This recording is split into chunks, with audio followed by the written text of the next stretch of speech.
नमस्कार बंधुरा welcome back to my channel आमी इंद्राणी और इंद्राणीज किचेने आज के शेयर करছি বাঁধাকপির একটা সম্পূর্ণ নতুন ধরনের রেসিপি। তো একঘেয়েমি রেসিপি খেতে খেতে যদি আপনারা ভাবেন যে নতুন ধরনের কিছু ট্রাই করব তাহলে কিন্তু এই রেসিপিটা ট্রাই করে দেখতে পারেন। আশা করি আপনাদের ভীষণ ভালো লাগবে। সম্পূর্ণ নিরামিষ পদ্ধতি আজকে আমি শেয়ার করছি, তবে কেউ যদি নিরামিষ না বানাতে চান তারা কিভাবে বানাবেন সেটা কিন্তু আমি রান্নার মধ্যে বলে দেব। তো মুগ ডাল দিয়ে বাঁধাকপির এই রেসিপিটা আশা করি আপনাদেরও ভীষণ ভালো লাগবে। তো চলুন দেখে নিই কীভাবে বানাবো আজকের এই মুগ ডাল দিয়ে বাঁধাকপির রেসিপিটা বানানোর জন্য আমি এখানে নিয়ে নিয়েছি একটা মিডিয়াম সাইজের বাঁধাকপি।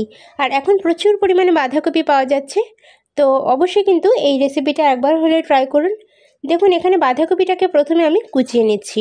আমি একটা ছুরির সাহায্যে করছি, আপনারা আপনাদের সুবিধা মতো বটির সাহায্যেও কিন্তু কুচিয়ে নিতে পারেন।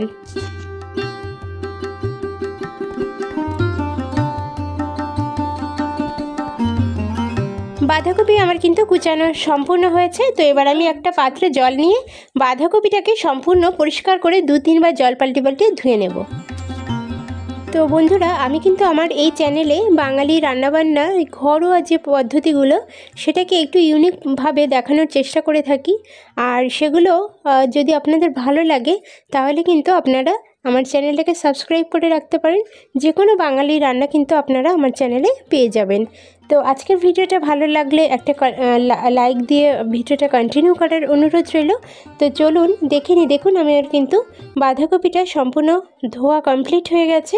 বাঁধাকপিটাকে কিন্তু 2-3 বার জল পাল্টিয়ে ধুয়ে নিয়েছি।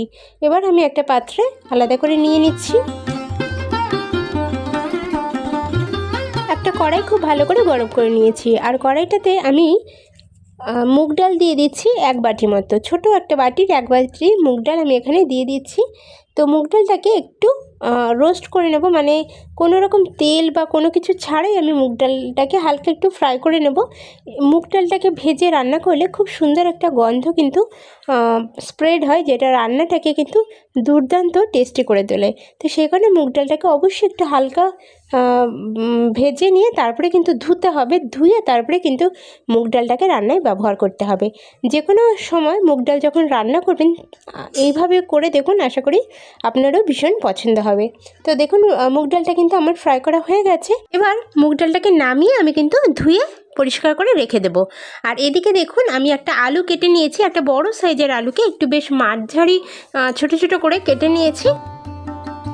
তো এদিকে দেখুন একটা বাটিতে আমি দুটো কাঁচা লঙ্কা নিয়েছি, আর 1 ইঞ্চি মতো আদাকে একটু ছোটো ছোটো করে কেটে নিয়েছি। এই আদা এবং কাঁচা লঙ্কাটাকে আমি কিন্তু শিলনোড়াতে বেটে একটা পেস্ট বানিয়ে নেব। খুব মিহি পেস্ট বানানোর দরকার নেই। এবার কড়াইতে আমি সর্ষের তেল দিয়ে দিয়েছি, আর সর্ষের তেলটা খুব ভালো করে গরম করে নেব। রান্নাটা অবশ্যই কিন্তু সর্ষের তেলে করতে হবে। তো ফোড়নে দিয়ে দিচ্ছি 1/2 টেবিল স্পুন মতো সাদা গোটা জিরে। জিরাটাকে কিন্তু অবশ্যই একটু ভেজে নিতে হবে, তারপরে গিয়ে বাকি সমস্ত জিনিস অ্যাড করতে হবে। জিরাটা একটু বেশ হালকা ফ্রাই হয়ে গেলে আমি এতে গোটা গরম মশলা ফোড়ন দিচ্ছি। 2-3টে মতো এলাচ আছে, আর দারচিনি 2 টুকরো, আর 2টো মতো লং রয়েছে। ব্যাস এই কটা আমি জিনিস ফোড়ন দিয়ে দিলাম। দিয়ে আমি একটুখানি হালকা একটু ফ্রাই হতে সময় দেব। আমি এতে হিং দিয়ে দিচ্ছি 3 থেকে 4 চিমটা মতো। হিংটা দিলে অসাধারণ একটা ফ্লেভার আসে, তো অবশ্যই হিংটা দেওয়ার চেষ্টা করবেন, না থাকলে স্কিপ করে দেবেন, কোনো অসুবিধা নেই। এবার আমি বেটে রাখা আদা এবং যে কাঁচা লঙ্কা সেটাকে কিন্তু অ্যাড করে দিচ্ছি। আদা এবং কাঁচা লঙ্কাটা যেটা আমি দেখিয়েছিলাম সেটা শিলনোড়াতে বেটে নিয়েছি। আপনারা চাইলে এটাকে কিন্তু মিক্সার জারেও পেস্ট করে নিতে পারেন। তো ভালোভাবে একটু আদার একটা কাঁচা গন্ধ থাকে, তো সেটা একটু মানে যতক্ষণ না চলে যায় ততক্ষণ একটু তেলের উপরে ফ্রাই করে নেব। মশলাটা একটু হালকা মানে পুড়ে যাওয়ার সম্ভাবনা তৈরি হয়েছে, তো সে কারণে একটু জল অ্যাড করে দিচ্ছি। তো যখনই মশলা পুড়ে যাবে আপনারা কিন্তু সামান্য করে জল দিতে পারেন, তাতে কিন্তু কোনো অসুবিধা হয় না। তো জলটা দেওয়ার পরে একটু নাড়াচাড়া করে নেব। জলটা ফুটে উঠলে আমি এতে বাকি যে জিনিসগুলো অ্যাড করব। প্রথমে আমি দিয়ে দিচ্ছি গুঁড়ো হলুদের গুঁড়ো পরিমাণ মতো দিয়ে দেবেন। দিয়ে দিচ্ছি 1/2 চামচ মতো জিরের গুঁড়ো। একটু নাড়াচাড়া করে মিশিয়ে নিচ্ছি। হালকা একটু নাড়াচাড়া করে মিশিয়ে নিতে হবে। তারপরে কিন্তু এতে আমি আর কোনো গুঁড়ো মশলাতে অ্যাড করছি না, যেহেতু বাঁধাকপির একটা রেসিপি, বাঁধাকপিরই কিন্তু একটা দুর্দান্ত ফ্লেভার থাকে। তার মধ্যে আমরা যেহেতু মুগ ডালটা দেবো, সে কারণে আদার্স বেশি মশলা দিলে মশলাটা মানে বাঁধাকপির যে অরিজিনাল টেস্টটা ডোমিনেট করে দেবে, ওই কারণে কিন্তু কম মশলাই ব্যবহার করতে হবে। এবার দেখুন যে আলুটা আমি কেটে রেখেছিলাম, আলুটাকে কিন্তু অ্যাড করে দিচ্ছি। হালকা একটু নাড়াচাড়া করে নেব আলুটা দেওয়ার পরে। এই পর্যায়ে এসে ভেজে রাখা মুগ ডালটাকে অ্যাড করে দিতে হবে আর খুব ভালো করে মিশিয়ে নাড়াচাড়া একটু বেশ কিছুক্ষণ 2 থেকে 3 মিনিট নাড়াচাড়া করে মিশিয়ে দিতে হবে। মানে মুগ ডালটাকে মশলার সাথে একটু মিশিয়ে দিতে হবে।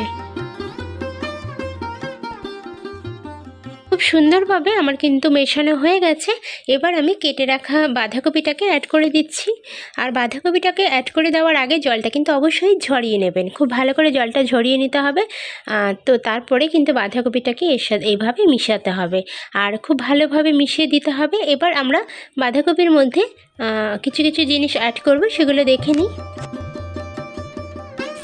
এই পর্যায়ে এসে কিন্তু আমরা এতে নুন অ্যাড করে দেবো। এতক্ষণ কিন্তু আমরা কোনো রকম নুন অ্যাড করিনি। তো বাঁধাকপিটা দেওয়ার পরে অবশ্যই কিন্তু নুনটা দিতে হবে আর আবারও ভালো করে নুনটা বাঁধাকপির সাথে মিশিয়ে দিতে হবে। এবার আমি সামান্য পরিমাণ হলুদের গুঁড়ো অ্যাড করে দিচ্ছি। আর হলুদের গুঁড়ো কিন্তু যার যার পছন্দ মতো দেবেন। আর খুব বেশি হলুদের গুঁড়ো কিন্তু দিলে একটা হলুদের গন্ধ হয়ে যায়। তো সে কারণে কিন্তু বাঁধাকপিতে খুব বেশি হলুদের গুঁড়ো দেওয়ারও প্রয়োজন হয় না। তো ভালো করে মিশিয়ে নেব হলুদটাকেও। এবার চাপা দিয়ে রান্না করব। তো চাপা দিয়ে দিচ্ছি আমি একটা প্লেটের সাহায্যে। আর বেশ কিছুক্ষণের জন্য চাপা দিয়ে রেখেছিলাম, প্রায় 5 থেকে 6 মিনিটের জন্য। তারপরে কিন্তু আমি ঢাকনা খুলে দেখাচ্ছি। দেখুন, ঢাকনাটা খোলার সাথে সাথে অসাধারণ একটা ফ্লেভার কিন্তু নাকে আসবে। তো ভালো করে একটুখানি মিশিয়ে নেব নাড়াচাড়া করে। খুন্তি দিয়ে চেপে চেপে মিশিয়ে দিয়েছি। আর এবার আমি এতে সামান্য পরিমাণ চিনি অ্যাড করে দিচ্ছি। চিনিটা দিলে টেস্টের খুব সুন্দর একটা ব্যালেন্স হয়। তো সেই কারণে চিনিটাকে কিন্তু অ্যাড করতে হবে। তো চিনিটা দেওয়ার পরে দেখুন এতে আরও 2টো জিনিস আমাকে অ্যাড করতে হবে। তার অবশ্যই কিন্তু এই 3টে জিনিস আপনারা লাস্টে গিয়ে অ্যাড করবেন, তাতে করে ফ্লেভারটা যেমন সুন্দর আসবে, টেস্টটাও কিন্তু অসাধারণ আসবে। তো চিনি দেওয়ার পরে আমি দিয়ে দিচ্ছি সামান্য পরিমাণ গরম মশলার গুঁড়ো। আর এই সময় কিন্তু আমি গুঁড়ো গরম মশলা দিচ্ছি, আর সেটা কিন্তু খুবই কম পরিমাণ, কারণ যেহেতু আমরা ফোড়নে গোটা গরম মশলা দিয়েছিলাম, সেই কারণে গুঁড়ো গরম মশলাটার পরিমাণটা একদমই অল্প দিতে হবে। আর আমি দিয়ে দিচ্ছি সামান্য পরিমাণ ঘিটা দিলে অসাধারণ একটা ফ্লেভার আসে। তো 1/4 টেবিল স্পুন মতো ঘি অ্যাড করছি, খুবই কম পরিমাণ। তবে ঘিটা একদমই আপনারা আপনাদের পছন্দ মতো দিতে পারেন। ঘিটা দেওয়ার পরে আমি আবার একটু নাড়াচাড়া করে মিশিয়ে নেব সব কটা জিনিসকে। আর মেশানোর সময় অবশ্যই কিন্তু খুন্তি দিয়ে একটু চেপে চেপে জিনিসটাকে একটু মিশিয়ে দেবেন, মানে যে বাঁধাকপিটাকে একটু ভেঙে ভেঙে যায় সেরকমভাবে, মানে গোটা গোটা যাতে না থাকে সেটা দেখতে হবে। ঠিক আছে, ভালো করে একটু মিশিয়ে নিতে হবে। বন্ধুরা, আমরা কিন্তু রান্নার একদম শেষ পর্যায়ে চলে এসেছি। আজকের ভিডিওটা কেমন লাগলো অবশ্যই কিন্তু কমেন্ট করে জানাবেন। ধন্যবাদ সবাইকে শেষ পর্যন্ত দেখার জন্য।